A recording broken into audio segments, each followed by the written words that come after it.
On a vraiment espoir que la paix va revenir au nord du Mali et sur toute l'étendue du territoire mali. Toutes les forces vives de la nation sont représentées à cette conférence et vraiment on a bon espoir. Je dirais à tout le monde de se donner la main dans la main, de se pardonner, d'oublier tout ce qui s'est passé pour qu'on puisse avoir la paix. On en a vraiment besoin. Un parti qui n'était pas associé.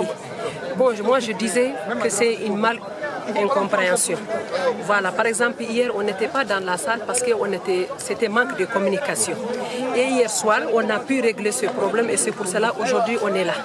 Moi, en tant que représentante de femmes de la SEMA, je parle à mes sœurs qui sont dans les camps de réfugiés, dans les régions qui ne sont pas là, que moi, ce que je demande aujourd'hui, il faut qu'on se regroupe, voilà, et qu'on se donne la main pour qu'il y ait une paix définitive. Si je dis une paix définitive, c'est-à-dire qu'il faut régler les problèmes à la base, voilà. Et je pense que si ce problème-là est réglé à la base, je pense que tout sera réglé.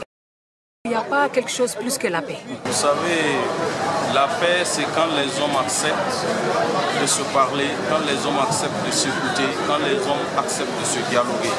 Donc une fois que le dialogue est installé et que les gens arrivent à se retrouver pour parler de nos problèmes communs, je crois que nous pouvons y arriver. Parce que seul par la parole et la négociation, nous pouvions vraiment faire avancer ce pays.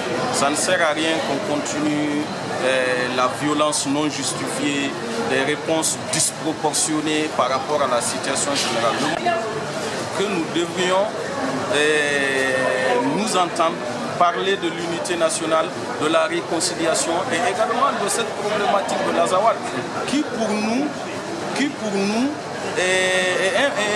peut être une connotation géographique, c'est-à-dire que comme le Bélédougou, le Kénédougou, mais non une entité politique. Parce que pour le moment, il va falloir dégager des visions. C'est vrai, le Mali a besoin d'une nouvelle vision, mais cette nouvelle vision ne saurait être décidée par les armes.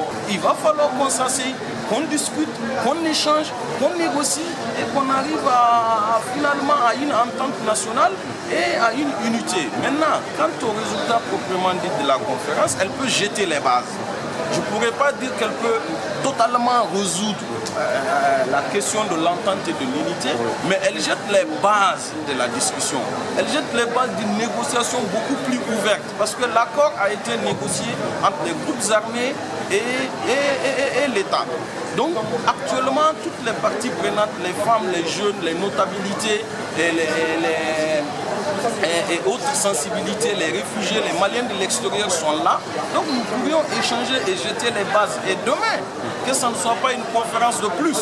C'est ça aussi notre inquiétude. Il ne faut pas que ce soit une conférence de plus. Il va falloir que ceux qui sont chargés du suivi des recommandations qui seront issues de cette conférence puissent faire le suivi afin que nous puissions réellement arriver à la solution finale.